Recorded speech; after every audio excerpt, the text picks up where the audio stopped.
அழகிய பசுமையான காடு. அருகே ஒரு சிறிய அமைதியான கிராமம். சிறுவன் ரஞ்சித் கையில் ஒரு சிறிய கூடையுடன் காட்டில் மகிழ்ச்சியாக நடந்து வருகிறான். அவன் பறவைகளை பார்க்கிறான், பூக்களை ரசிக்கிறான். ரஞ்சித் புதர்களுக்கு இடையில் மெதுவாக உள்ளே சென்று ஒரு வித்தியாசமான ஒளியை காண்கிறான்.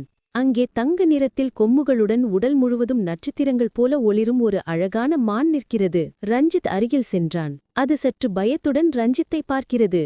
ரஞ்சித் மெதுவாக தன் கையில் வைத்திருந்த பழத்தை மானை நோக்கி நீட்டுகிறான். மான் தயங்கி பின் மெதுவாக வந்து அதை சாப்பிடுகிறது. இருவரும் நண்பர்களாக ஆனார்கள். ரஞ்சித் மானுடன் ஓடிப்பிடித்து விளையாடுகிறான். மான் ரஞ்சித்தை தன் கொம்புகளால் மெல்ல தள்ளுகிறது. இருவரும் துள்ளி குதித்து ஓடுகிறார்கள். ரஞ்சித் ஒரு மரத்தடியில் அமர்ந்து படிக்க, மான் அவன் மடியில் தலை வைத்து படுத்திருக்கிறது.